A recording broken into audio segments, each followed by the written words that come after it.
Russell Brand came out in favor of socialist revolution.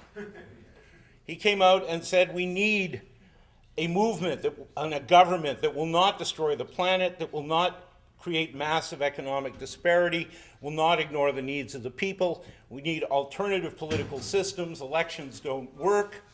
Paxman says to him, you want a revolution. And he says, Russell Brand, yes, a socialist egalitarian system. Profit is a filthy word. We need a genuine alternative.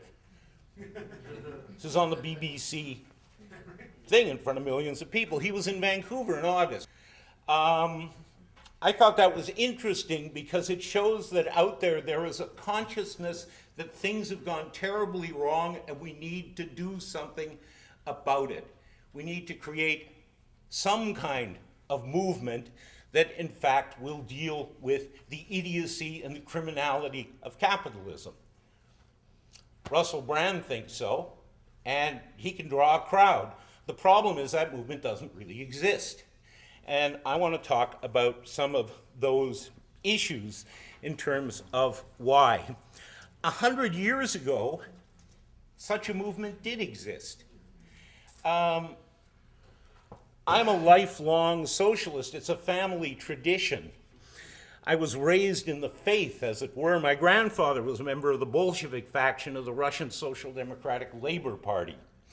And he came to Canada as a political exile, where he joined the Socialist Party of Canada and was active enough to make the Northwest Mounted Police Informer report on the Brandon solidarity strike with the Winnipeg General Strike in 1919. The Informer wrote, there is a hardcore group that want to overthrow the whole system, and named my grandfather as one of them. It's about the only thing I inherited from him. It was that report, and I'm proud of it. So I grew up identifying as a socialist, and even though I broke with my parents' Stalinism, I've been a conscious socialist my entire adolescent and adult life, and an activist to one degree or another since I joined a sit-in in solidarity with the Selma, Alabama marchers in April of 1965 in front of the American consulate on University Avenue in Toronto. The world I live in is a very disturbing place. How did we get here? 100 years ago was maybe the last good year. It was the year before the war. The Palestinians call it the Nakba, what happened to them, the catastrophe. And I think it's a good word for what happened in 1914. But in 1913, there were millions and millions and millions of workers around the world, hundreds of thousands of them certainly in Canada, that actually believed in a post-capitalist vision, an alternative society, a socialist society. They fought for that, they organized for that. I would say that in 1913, the left reached its zenith as a mass movement with powerful organizations in North America, in Europe, and South America. This was followed by this Nakba, this catastrophe, in 1914, when the various socialist parties in Europe voted for the war credits of their individual governments. Basically, they voted to send people out to kill their comrades.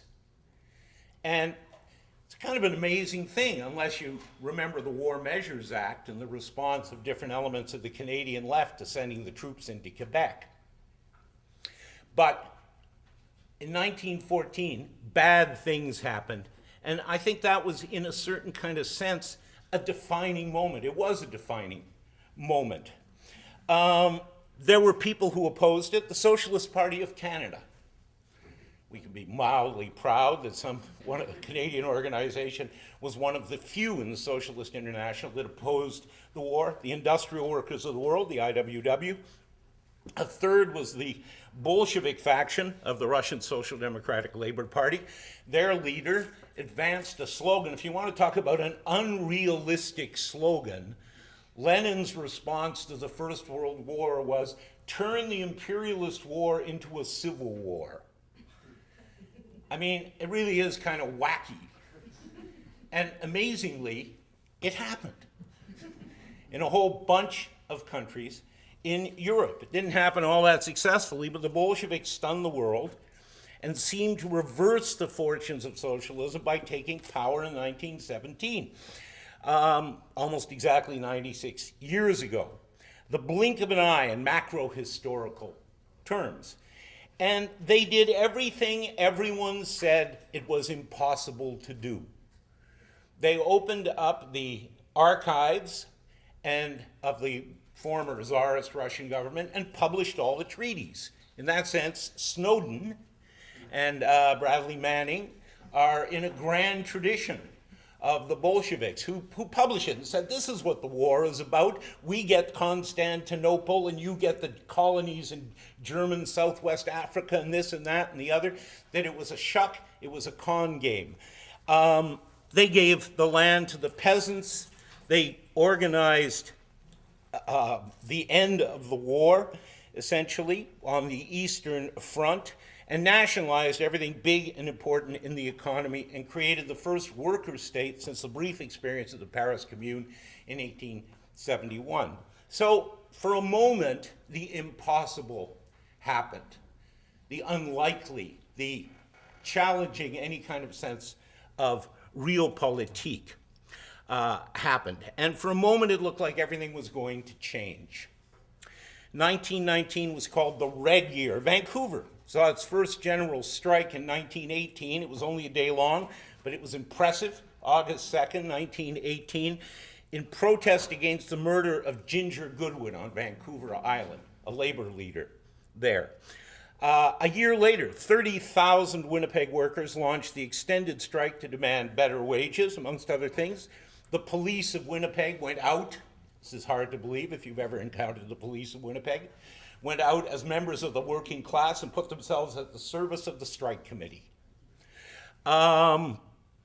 Workers' councils began to be formed in a number of places. They took power briefly in parts of Germany, in Hungary, in the industrial heartland of Italy, Turin. The factories were seized. Strikes in solidarity with Soviet Russia made British intervention impossible. The shipbuilders of the Red Clyde of Glasgow said, we will not build ships for your navy if you were going to use them against the Soviet. And the British said, okay, we won't use them against the Soviet. So these kinds of things. In February, workers shut down Seattle for 5 days in 1919, the Seattle General Strike. In the fall, those same workers wondered why so many sewing machines were being sent to Siberia in the middle of a civil war. So they opened the Singer sewing machine cases on the ships in the Seattle harbor, and they found machine guns that were being sent to the counter-revolutionary armies. And they struck, and they said, we're not going to ship these things, and nobody could be found to ship those things. This is the tradition of the working class in the part of the world that we live in, as well as other parts of the world. A pamphlet circulated in Seattle called Russia Did It, which said, the Russians have shown you the way out. What are you going to do about it? You are doomed to wage slavery till you die unless you wake up, realize that you and the boss have nothing in common, that the employing class must be overthrown, and that you, the workers, must take control of your jobs, and through them, control of your lives instead of offering yourself up to the masters as a sacrifice 6 days a week so that they may coin profits out of your sweat and toil. It has a certain ring to it. Replace 6 by 5 or maybe whatever, etc., and it still resonates. For a minute, for a month, for a year or two, it almost seemed possible that things were going to change fundamentally. And then we have a series of failures, an almost endless series of failures. It's kind of like BlackBerry stock, you know? Kind of descends, there's a momentary up, but then it keeps on descending. In northern Germany, the Spartacus uprising was put down in 1919. In January, Rosa Luxemburg, Karl Liebknecht murdered. Bavaria, the Socialist Republic, was crushed in May 1919. In Hungary, the Soviet government of Hungary was overthrown in the summer of 1919.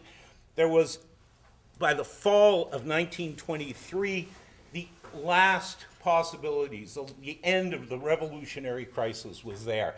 Historians debate, was it over in 21 or was there one last chance in Germany in 23. But the point is that by the end of the early 20s, it was over.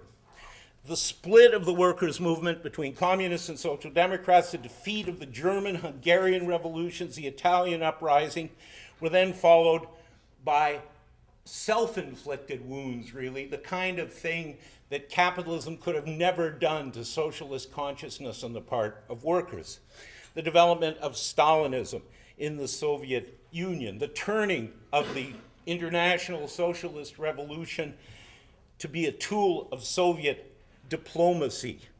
The development of the Popular Front, which brought the forces of the communist left, which were predominant, in favor of an accommodation with capitalism to oppose somehow fascism, even though it was the policy of Stalinism and social democracy that allowed Hitler to come to power. But the crushing of a mass socialist movement in Germany, World War II, Spain, which may have been the last hope, the crushing of the anarchist and revolutionary Marxist forces in Barcelona in May of 1937, which turned the Spanish Revolution away from being a socialist revolution into something else, which led to the victory of fascism.